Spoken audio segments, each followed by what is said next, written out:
quelques heures après la libération de Junior Gombe, deux types de réactions se manifestent sur la toile. Il y en a qui célèbrent la victoire du peuple. Parce que pour une fois, le peuple n'a pas cherché à connaître qui est du PCRN, qui est du MSC, qui est du Now Movement, qui est. Tout le peuple était rangé. Même du côté de ceux qui sont souvent sceptiques, on a souvent vu Messanga Nyamdi insulter Kanto. Mais ces derniers temps, il crache le venin, il dit les choses telles qu'ils sont, et il n'a même pas envie de blinguer les yeux. Certains se disent que non, au soir du temps, il est en train de jouer à la chauve-souris. Mais qu'est-ce qu'on va dire de Dieudonné Essomba? Dieudonné Essomba, lui-même, il a été très critique, très dur envers ceux qui ont arrêté Junior Ngomba en disant que non, Paul Biya ne peut pas être en France, fragilisé tel qu'il est, et au pays, on organise ce genre de théâtre en sachant bien que les réseaux sociaux bavardent beaucoup et donc certains de ses pairs qui sont en Europe vont s'inquiéter que comment tu peux être dans le cercle des pays démocrates et dans ton pays, on n'arrive pas à s'exprimer. Ce que certains de ces pontes proches du régime ont appelé le coup d'état scientifique, eh bien, c'était déjà une imagination qui, pour la première fois que j'ai entendu, est venue de Messanga Nyamdi et Dieudonné Essomba. À cette problématique, beaucoup se sont questionnés que pourquoi ces deux-ci-là, ils arrivent à critiquer le gouvernement aussi dur, avec des tons aussi sérieux, mais ne veulent pas soutenir Kamto. Et à cette question-là, on vous avait déjà répondu. Ils ont peur qu'un Bamileke se retrouve à la tête du Cameroun, parce que dans leurs imaginaires linquois, ils se disent en réalité que non, le pays leur appartient. Or, Maurice Kamto, dans son directoire, dans le MSC, a des ressortissants venant de partout. Il est d'ailleurs le seul Bamileke dans le directoire qui est fait de 8 personnes. Allez faire des recherches vous-même. Il est le seul BAMS. Mais tu ne peux pas empêcher aux gens qui, dans leur culture, éduquent les enfants à haïr des gens venant d'autres tribus, qu'en réalité, vous n'êtes pas compris. Mais ce qu'il faut retenir dans cette guerre-là, c'est que Ngombe doit être un homme bassa. Mais vous avez vu comment Maurice Kamto, Akeremouna ont porté le combat. Parce qu'en réalité, dans des moments difficiles, on ne cherche pas à connaître d'où on vient. On ne cherche pas à connaître qui est le frère du village. Non. Ces arguments-là, et ça serait la deuxième partie de notre analyse, parce que je vous ai dit, il y a deux sortes de réactions depuis que Junior Ngombe est sorti. Il y a deux types de réactions, et je vais très prochainement parler de la deuxième réaction qui vient de tout ce que vous appelez les sénateurs juniors, les députés juniors, qui sont des antichambres, des opportunistes de la machine répressive du RDPC, qui sont en train de préparer comme ça là une jeunesse. Vraiment, j'ai eu l'occasion de partager un séjour de 3 jours à Yaoundé avec certains de ces jeunes députés juniors, sénateurs juniors. Vraiment, tout ce que je me suis dit, c'est que tout ce qui est moins cher est cher. Revenons-en. Voilà donc toutes les formations politiques qui se veulent sérieuses, les opposants qui combattent vraiment la dictature féroce de Yaoundé, ont réellement mis de l'heure dans la libéralisation de Junior Gombe. Sur la toile, mais ça allait de tous les sens. Pour la première fois, on a entendu l'honorable Kabwa Libi citer, même s'il n'a pas donné leur nom, Rifoué et Yves Abama, qui ont l'habitude comme ça, là, qui se sont donné la liberté d'appeler à l'insurrection sans que un grain de leurs cheveux ne soit touché. Ils ont régulièrement fait des sorties ratées sur des chaînes telles que Equinox, et bien que l'opinion a martelé sur ces sorties qui étaient indigestes pour la place publique, eh bien, ils n'ont jamais été inquiétés et les différents recours ou alors les différents plaintes qui ont été déposées dans les différentes juridictions n'ont pas prospéré. C'est cette façon que la justice a les yeux qui fait que le peuple en ce moment est en train de former une union sacrée. Cette union-là, elle ne devrait pas être naïve. Comprenez un peu.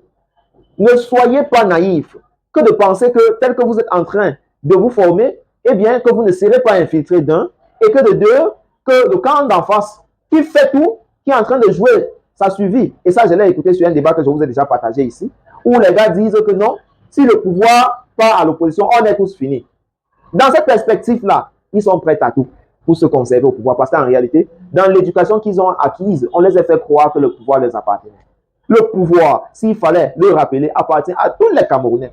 Toutes les générations confondues, toutes les souches confondues, c'est ça la République. Une autre chose, le docteur Aristide Mono nous l'avait déjà même dit, je n'ai pas besoin de m'atteler là-dessus pour ceux qui nous suivent depuis un bout. Mais je comprends également qu'il y en a qui viennent de rejoindre la chaîne. Sachez quand même qu'il y a beaucoup. On a un library, Stop In, pour vous.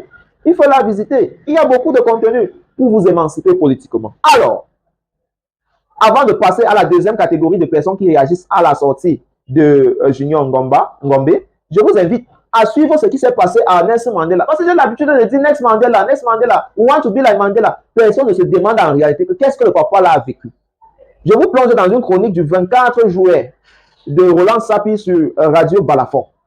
Il a dû faire recours à un extrait de l'histoire de Nelson Mandela pour que vous compreniez ce qu'il a subi. Comme pour vous dire, lorsqu'on dit qu'on est en résistance, en mode de résistance, lorsqu'on dit qu'on est en train de combattre une dictature, eh bien, cela ne se fait pas avec les fleurs jalousies. Écoutez Roland Sapi sur Nelson Mandela.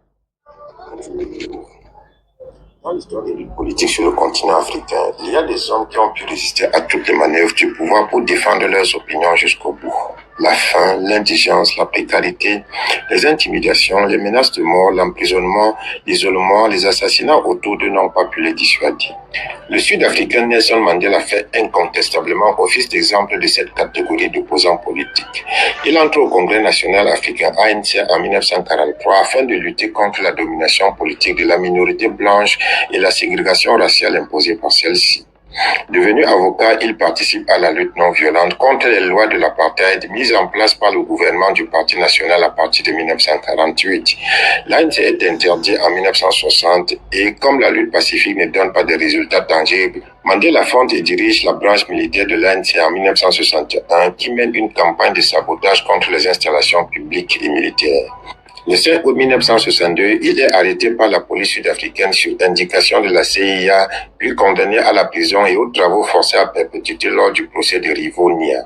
Les conditions de vie dans la prison de Robben Island sont très rudes. Les prisonniers politiques dont fait partie Nelson Mandela sont séparés des criminels de droit commun et ont encore moins de droits. Mandela étant un prisonnier de classe D, la plus basse classe, il n'a droit qu'à un visiteur et une lettre tous les 6 mois. Cette lettre a souvent été retardée durant une longue période est rendu illisible par la censure de la prison. Il se lave avec de l'eau de mer froide et dort dans une cellule minuscule. Pendant une période de sa captivité, tous les jeudis, les gardiens blancs demandent à Mandela et d'autres prisonniers noirs de creuser une tranchée d'1,80 m de profondeur. Lorsqu'elle est terminée, les gardiens demandent aux prisonniers de descendre dans la tranchée, puis ils leur urinent dessus avant de leur demander de reboucher la tranchée et de remonter en cellule. Après 27 ans de prison dans ces conditions et après avoir refusé d'être libéré pour rester en cohérence avec ses convictions, Mandela est relâché le 11 février 1990. S'inspirant alors de la pensée Ubuntu, dans laquelle il a été élevé, il soutient la réconciliation et la négociation avec le gouvernement du président Frédéric de Klerk. En 1993, il reçoit avec ce dernier le prix Nobel de la paix pour avoir conjointement et pacifiquement mis fin au régime de l'apartheid et jeté les bases d'une nouvelle Afrique du Sud démocratique. Mandela disait, je cite, « Toute ma vie, je me suis consacré à la lutte pour le peuple africain. J'ai combattu contre la domination blanche et j'ai combattu contre la domination noire. J'ai chéri l'idéal d'une société libre et démocratique dans laquelle toutes les personnes vivraient ensemble en harmonie et avec les mêmes opportunités. C'est un idéal pour lequel j'espère vivre et agir. Mais si besoin est, c'est un idéal pour lequel je serai prêt à mourir. » Fin de citation. De pareils hommes ont aussi existé au Cameroun, quoiqu'avec des destins différents. Être prêt à mourir pour ses idéaux, c'était aussi le propre de Oumniobe, Ernest Ouandjé, Castor Osende Afana et bien d'autres militants de l'Union des populations du Cameroun. Cette détermination les a conduits à la mort, mais ils ont préféré mourir dignes que de vivre en trahissant des milliers de personnes qui leur avaient fait confiance. Ils avaient aussi faim par moments, ils se sont aussi retrouvés dans des conditions extrêmement difficiles, mais ont pu tenir. Quand Monseigneur Thomas Mongo retrouve Oumniobe dans la forêt en Sénégal maritime sur initiative du pouvoir, c'est pour le convaincre de sortir en lui proposant des avantages financiers et matériels en plus des honneurs. Quand Monseigneur Albert Dormo rencontre Ernest Ouandjé en bourse dans le Mongo, envoyé par le même pouvoir, c'est également pour les mêmes raisons. Le pouvoir avait pensé que, confronté à l'adversité en forêt, à la rudesse du climat, dormir sur des troncs d'arbres ou en dessous, couverts de feuilles pour éviter d'être vus, ces hommes devraient facilement céder à l'offre des émissaires négociateurs. Mais ils ont préféré rester attachés à leurs convictions, quitte à en mourir. Tout le contraire des opposants du renouveau sans conviction, qui sont sensibles aux offres pour abandonner la lutte, qui ne crient plus fort que pour se faire entendre et être appelés à la mangeoire. Normal parce que ceux-là ne mènent pas pas généralement une lutte par conviction. Dans leur supposée lutte, ils cherchent plutôt à se venger des frustrations alimentaires qu'ils ont connues, se venger des défaites essuies. Ils abandonnent parce qu'ils sont sans conviction et non à cause de la cruauté du pouvoir qui du reste est dans son rôle sur le terrain politique. Ils feignent de ne pas savoir que le détenteur du pouvoir a pour première préoccupation de le conserver et utilise tous les moyens en sa possession pour le faire, y compris soumettre toute la population en la rendant dépendante en situation d'éternel demandeur. Et les populations sont souvent déçues de voir avec quelle facilité ceux en qui elles avaient placé leur confiance tombent dans le piège du pouvoir toute honte bue. Au bout de cette série de chroniques questionnant les raisons pour lesquelles les opposants abandonnent la lutte et se reconvertissent, il est évident qu'ils ne le font pas seulement à cause des misères qui leur sont causées par le pouvoir, parce que dans l'histoire, il y a des combattants de la liberté et de l'égalité qui ont connu pire, qui ont certes plié des fois mais n'ont jamais rompu, laissant pour la plupart leur dernière goutte de sang sur le chemin de la liberté. Aujourd'hui, quelques millions de francs CFA, une voiture vieillotte et même des simples promesses suffisent pour retourner les opposants qui finissent par dévoiler leur vraie face, celle d'affamés en quête de nourriture. En réalité, ils n'abandonnent pas, ils retournent leur vraie nature de mendiants opportunistes, car comme dit le proverbe, je cite, « Le séjour dans l'eau ne peut jamais transformer un tronc d'arbre en caïman », fin de citation. Le caïman peut simplement s'immobiliser dans l'eau et se faire confondre à un tronc d'arbre. Voilà, Roland Tsapi. Le caïman, le séjour du caïman dans l'eau ne peut pas le transformer à quoi? À un poisson bien un arbre. Chers amis, si vous êtes dans la lutte parce que vous cherchez un poste de maire, de député, de sénateur, c'est vous qui trompez la lutte. Si vous êtes dans la lutte parce que vous cherchez de quoi manger, vous cherchez de quoi nourrir votre famille, c'est vous qui trompez le combat. Parce qu'à fur et à mesure que nous avançons dans le combat, plus de sacrifices faudra-t-il faire. Et la question, c'est avez-vous préparé votre demeure? Que si après Junior Ngombe, on venait vers vous, vous allez y rester gaillardisement, quitte à ce que votre vie soit réclamée. Parce que c'est à ce prix, c'est certainement à ce prix que la liberté viendra. Elle n'est pas aussi gratuite. Cette liberté donnée à Junior Ngomba est un minimum de plusieurs autres prisonniers de droit commun qui sont encore détenus injustement dans les geôles de la dictature. Ce sont nos précédents. Ils nous ont précédés. Ça veut dire, tôt ou tard, on peut le suivre. Mais nous devons préparer notre cœur à la réconciliation. We must prepare our mind for forgiveness, without which it will be difficult to have a united country. In as much as we are being tortured, we must equally endure and prepare our mind for forgiveness, just like little children. You might beat a child, torture them, but if you call them again, they are coming. When you know why you are struggling, why you are fighting, it is clear that you will find a way to forgive people, to forget, so that you give them a chance to be on the table for way forward. So the second group of people who are reacting to Junior Ngombe's release are pundits of the regime or people who have been indifferent with the struggle. They are afraid that their silence has been identified as a plot against the people. And so their wish is that even though Junior is free, he should be haunted by the same regime that detained him for almost 8 days. That is their secret wish. They are sublimely sending it in messages coded that go and be wise. Which kind of wise? Setting Junior free was never a gift that the Biya regime is giving to the people of Cameroon. Setting Junior free is a product of pressure that has been mounted without coloration of political parties nor ethnicism. It is the result of a continuous effort by all walks of life to see that someone who was simply calling Cameroonian to register and enroll on the electoral list is being freed.